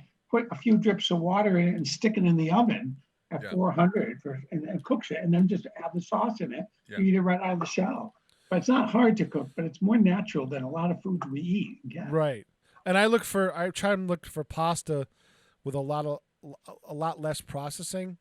That's not always possible because you want dry pasta can stay for a very, very long time. Yes, it can. Yeah. But they also are making some very good brands of all whole grain pastas. Oh yeah. Yeah. Oh yeah. I found the gluten. I like Ocean State Job Lot for gluten-free stuff too. Yeah. I've been trying to cut back on it. I don't want to eliminate it completely, but I've been trying to cut back on it because with me sitting around all the time, I've gained a lot of weight and it's just bad. So you and most of America. But me it's worse because I sit all of the time. Yes. Yeah. And my crazy schedule too is my split schedule and stuff like that. So yeah, Peter, that's true. I mean, it's so hard for you not to grab something out sometimes. Yeah. Right. Hey, kids, let's take a break and then we're going to talk. Today is National Doctor's Day, Dennis. Did you know that? Oh, I got so many. Oh yeah, really? Really? I'm telling you, that's why I chose it. If you live long enough, you're going to have some good friend doctors. Yeah. Hey, everybody! Gloria Estefan writes great music. Did you know that? And yeah. So I'm going to play one of her old tunes. Only Peter, it's a long song, so we're going to come in at 2:27 into the song. This is Oye Mi Canto. Oye mi canto, something about listen to my song. Listen, something like that. Oye mi canto. Oye is mi canto. Mi canto is my song. Is my song. I'm oye. Is it oye? O-Y? That's O-Y-A. O-Y-E. It sounds like oye mi canto. It's Hear My Song. Hear My Song. Oh yeah. Okay. All right, here we go, Bob. Yep.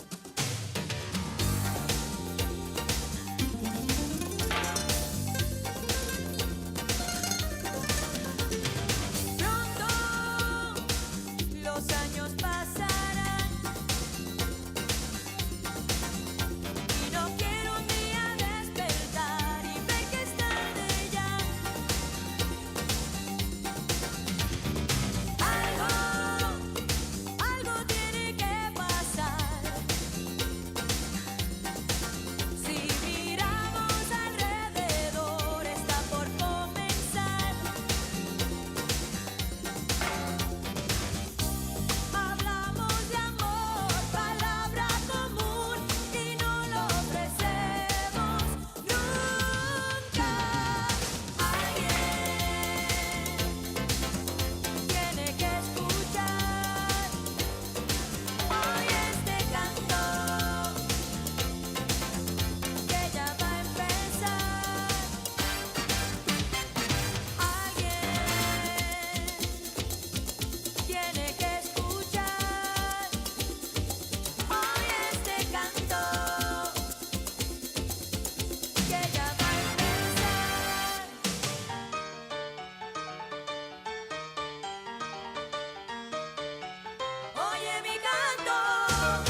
Live from Studio 120 at Westfield Technical Academy, this is WCPC Channel 15 and 89.5 FM, WSKB Westfield.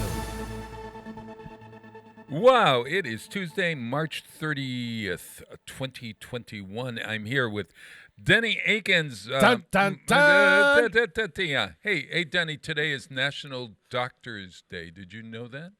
I did not know that. No, you have to call your doctor. I don't know whether he'd like that. He's probably busy.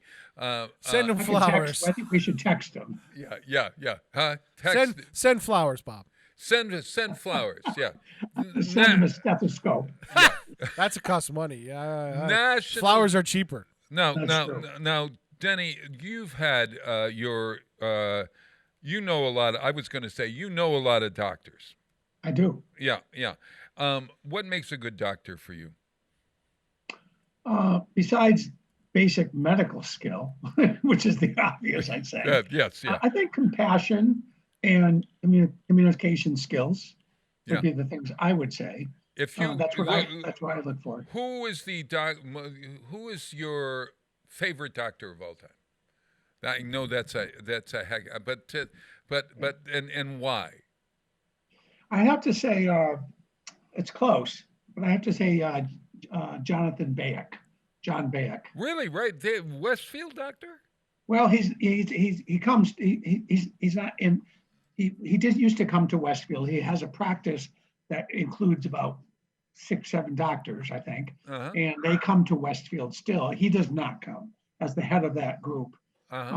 He has offices in Northampton, Westfield, Greenfield, Springfield. Well, what is he? I went to him for allergies or something. He's an allergist, plus he's also an immunologist. Oh, okay, gotcha. So when I had a lung condition that was caused by what's called eosinophilia, which is producing too much of one type of white blood cell. Oh, and interesting. I went to like 4 doctors before I got it diagnosed, and John was just amazing. So on top of it, he's an amazing doctor. He's a younger doctor. He was young when I first went to him. Yeah. But he's so not just a great doctor, but he's a great human being. He's the one. Remember, I was working on those veterans dinners every year, Bob, where they also provide medical care for veterans. Oh, good. Sure. Yeah, he's the one that has organized and started all of that. So he's a huge friend to homeless veterans. Also, now he's working on a major concert. No one knows about this yet. It hasn't been put out there.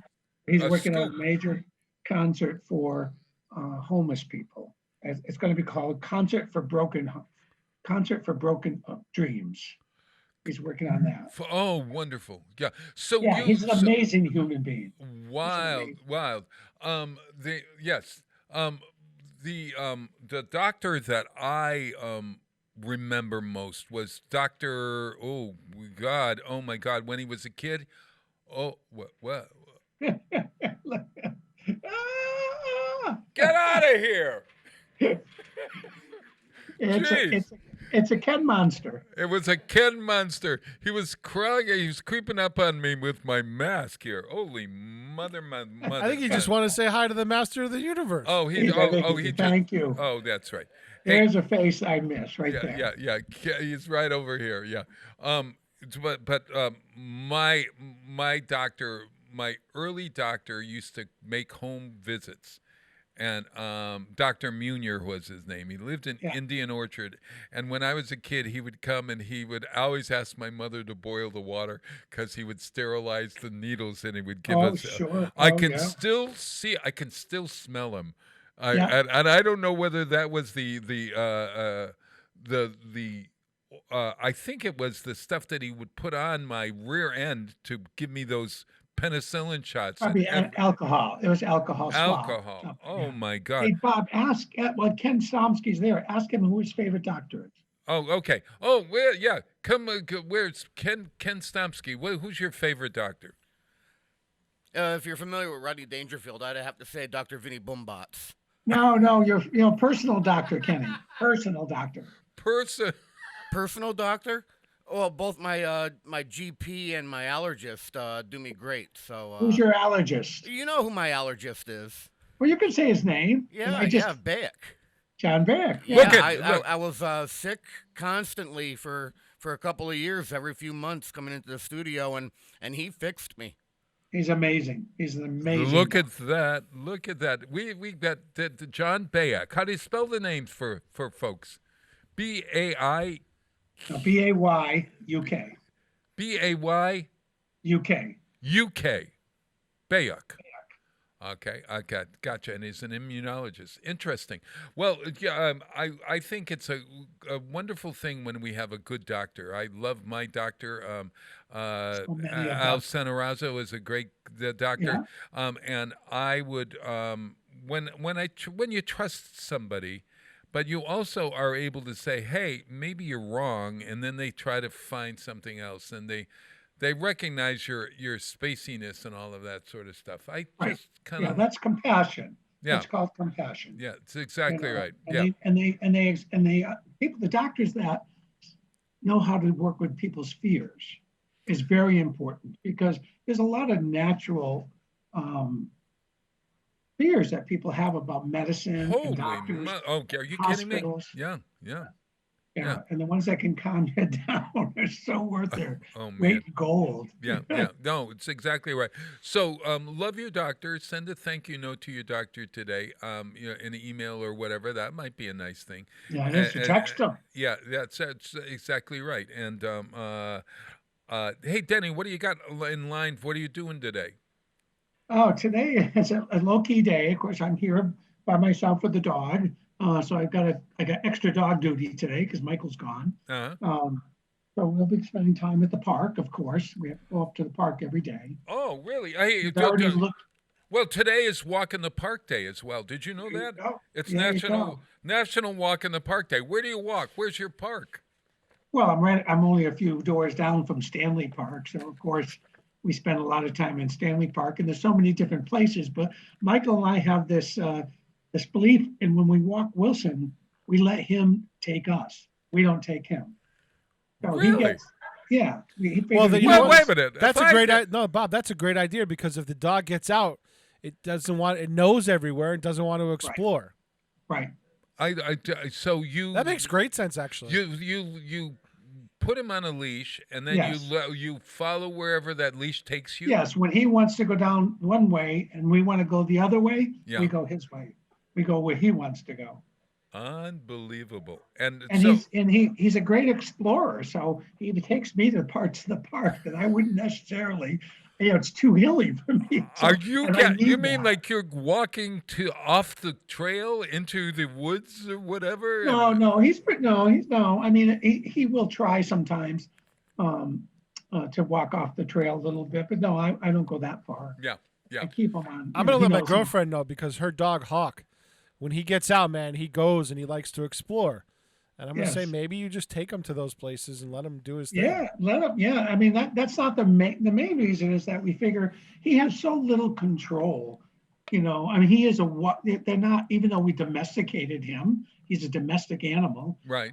They are wild. Their heritage is wild. So we just thought it made more sense that it's the one time a day that he gets to go out, or twice a day sometimes, he gets to choose what smells he wants to follow and what he wants to see. Does he take the same track every day, or does he vary it? I mean, like, I'd love to know whether the dog says, "Oh God, I've done this too much. Or is it follow the path that I used to?" Well, it's hard to know. No, he does not take the same path every day. But don't forget, from what I know about dogs, is they're about.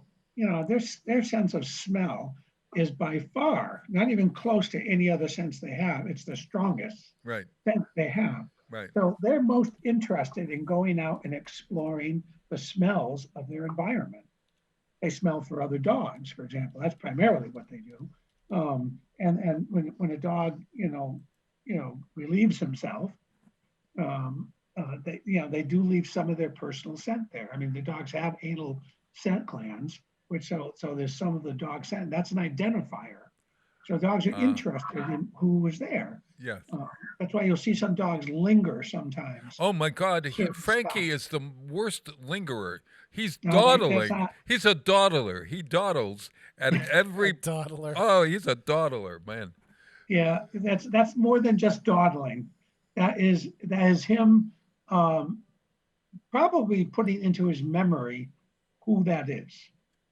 Oh. Because then they will check other dogs to see. I don't know why they want to do it. I can't tell you why, but that's what they're doing. They're not just smelling because it's, interesting. They smell it because they are actually picking up, identifying odors.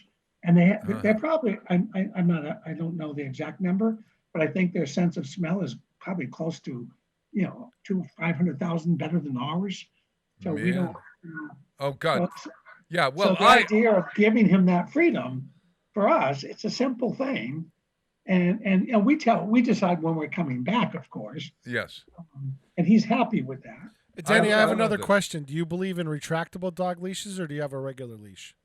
I have a retractable. And it works really well?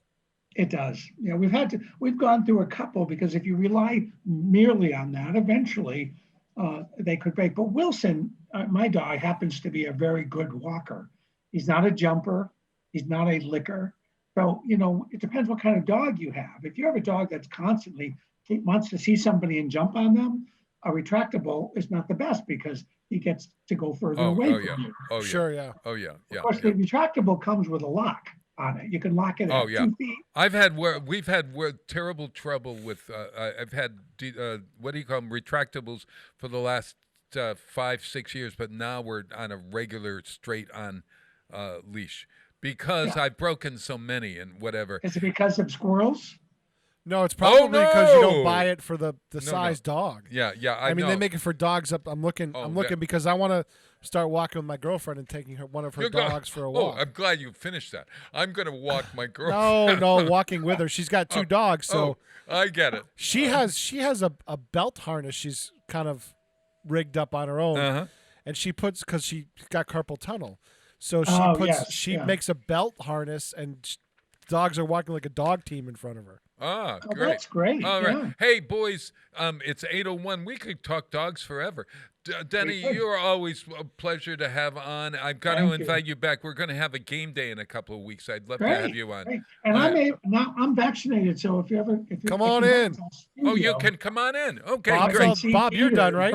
Great. Hey, Kenny's biting at the beat here. We're going to play the March of the Women, which was written by a wonderful suffragette years back. Her name was Dame Ethel Mary Smith from England, and this is the National Suffragettes song, believe it or not, and it's called "The March of the Women." Yeah, very interesting.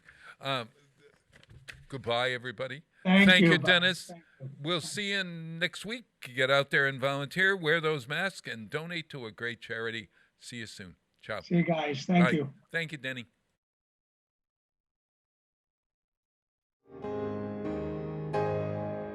Shout, shout, mock with your song, cry with the wind, for the dawn is breaking. March, march, sing you along, bright blows our banner and hope is waking. Strength with its beauty, life with its duty, hear the voice of the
Support